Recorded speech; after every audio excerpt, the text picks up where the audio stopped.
Hello, I'm here to read Chapter 3 from Zoe and Sassafras, Dragons and Marshmallows. Chapter 3 is called Pip. Mom was still frozen in place. She whispered, "I never thought. I was so sure I was the only one." She finally snapped out of it and sat down at her desk.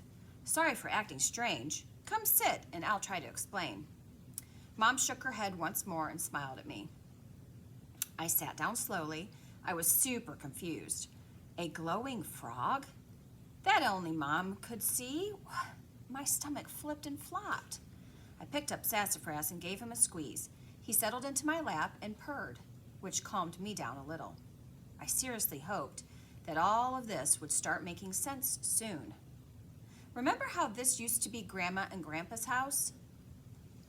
I nodded slowly and kept petting Sassafras as my heart thumped loudly.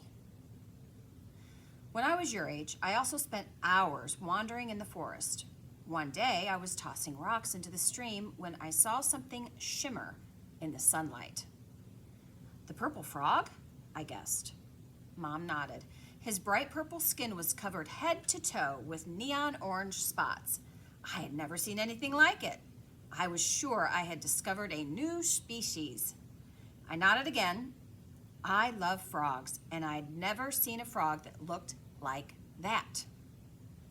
The poor thing was crumpled on the ground, barely breathing. I knew it must be very sick or hurt. I had to help it. I carefully scooped it up and held it close. I found an old empty fish tank in our barn and got to work figuring out what was wrong. Books helped a little, but I needed to run some simple experiments too. I used what I learned from the experiments to help the frog recover. Once he was better, I knew I had to return him to the forest.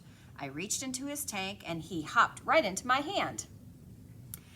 As I lifted him out, something incredible happened. It was the craziest thing I had ever seen. I could tell my mom was about to say something big. My mom is a scientist, so she sees crazy things all the time.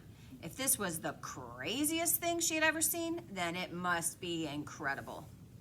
I leaned in, scooting so far forward that Sassafras slid to the ground with a whoomp. I quickly scooped him back up. "What happened? What did you see?"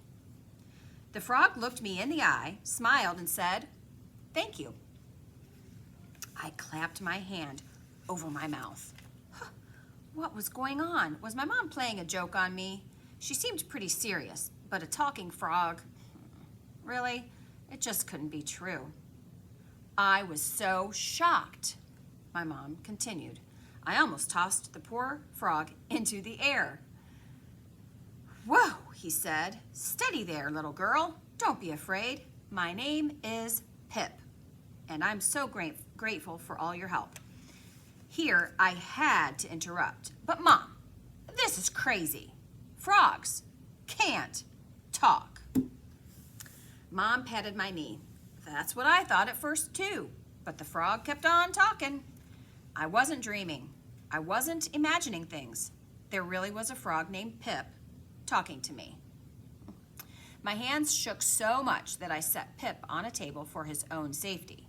He told me he had been out past dark looking for something he had dropped during the day. An owl attacked him. He was terrified and hurt, but managed to escape. He didn't remember anything after that until he woke up in our barn. Once I recovered from the shock of it all, Pip told me that there are lots of magical animals in our forests. Humans can't usually see them. He asked if I'd help others like him who were hurt and sick. I agreed, of course. Pip spread the word about me in the barn after he left. And I've been helping the magic animals of our forest ever since. A big smile spread across my face. This was incredible. The only thing I might love more than science is magic. And my mom was telling me there was magic right here in our own backyard.